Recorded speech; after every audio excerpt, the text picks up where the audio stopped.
We're going on an adventure to see shipwrecks. Come along. All aboard. The lighthouse became fully automated and it remains so to this day. It is maintained by the Canadian Coast Guard. Back in the 1980s, 70s, and 80s, you could walk from the front door of the lighthouse straight through the woods to where that green and white house is. That was the location of the old lightkeeper's property. But in early 1990s, that property was severed and sold to private owners, and they're now private residences. Two rescue vessels. That smaller orange one is a near-shore response vessel. You can see our shorelines are very rocky here. So they use that one if they need to get up in close and shallow water, or someplace they need to get to fast. And that larger one, the red and white one, is the Cape Commodore. And that is a self-righting search and rescue vessel. So all the compartments in that vessel are airtight.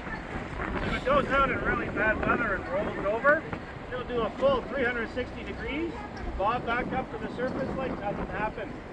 Its engines are specially designed to cut out and restart after a roll. Wow.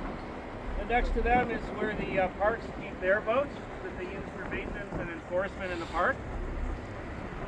And then beside them is the only commercial property on the harbor here. This is the Big Tub Resort. It's under us. Yeah. See it? This schooner suffered serious damage and could not be repaired, so it was sunk in 1885. Oh. Yeah, you'll hear in the commentary later, the lack of navigation equipment, rocky shoals, all the islands. I'm not sure it's navigating up there. This one went down in 1885, that one was in 1807. This wooden passenger steamer caught fire in 1907.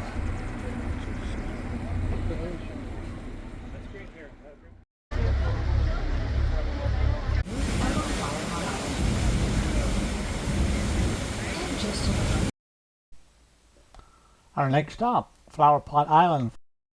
Years ago, the glacial lake Algonquin covered the entire island. As the lake levels then began to recede, stopping for various durations, the water went around the cliff face, which in turn left behind the 210 caves we see all over the island today.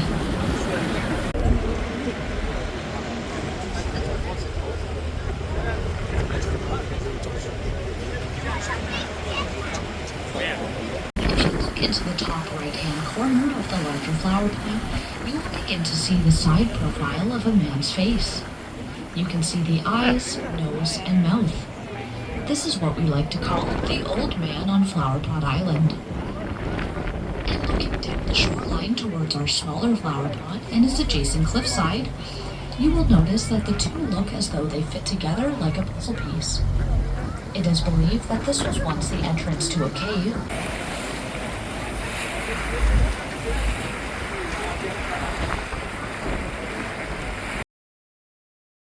Once on the island, we checked around, found our way to the washrooms, and then proceeded to follow the trail towards the lighthouse. Found a sign that told us where the first flower pot was, and we climbed down out to that, took some pictures, and spotted the next one and started to move towards it. Another sign showed us the large flower pot. We climbed down to that, took some more pictures, then realized our time had run out and we had to head back. This journey really requires leaving an hour earlier and staying several more hours to complete.